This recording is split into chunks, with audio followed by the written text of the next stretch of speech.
la Cour pénale internationale va procéder sans doute à l'analyse des allégations de crimes contre l'humanité commis en Guinée avant, pendant et après le double scrutin du 22 mars 2020. L'annonce a été faite par Marc Pédillon, chef de l'unité des informations et des éléments de preuve, bureau du procureur, dans une note de réponse adressée aux avocats internationaux du FNDC.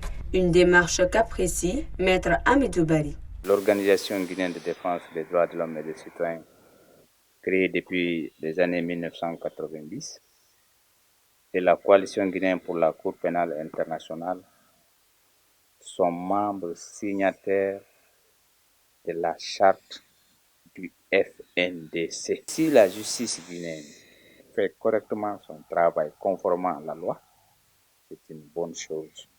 Si elle ne fait pas son travail comme la Constitution du 7 mai 2010 le prévoit et les lois ordinaires le prévoient, on peut saisir pour la Cour pénale internationale pour les crimes qui relèvent de la compétence de cette juridiction.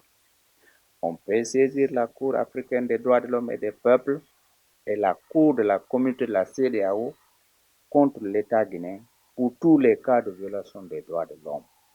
Donc aujourd'hui, s'il y a des plaintes ou des signalements déposés en vertu de l'article 15 du statut de Rome du 7 juillet 1998 contre certains de nos compatriotes qui ont modifié frauduleusement la Constitution du 7 mai 2010, c'est une action d'abord que nous saluons, que nous soutenons, que nous encourageons. Les avocats du FNDC avaient introduit fin avril 2020 un signalement auprès du bureau du procureur de la CPI pour enquêter sur la répression sanglante en Guinée. Récemment, les mêmes avocats ont porté plainte contre certains commis de l'État pour corruption au parquet de Paris. La plainte portée par le FNDC au niveau de la France, à Paris précisément, pour les cas de corruption. Vous savez, depuis le régime de Lansana Conté, on a connu ce qu'on appelle la corruption de façon générale. Comment un enseignant, un médecin, un administrateur de la fonction publique peut se retrouver avec des hôtels, peut se retrouver avec des véhicules, peut se retrouver avec des appartements à Paris, à Washington, à Dakar. De façon générale, ce sont des biens volés.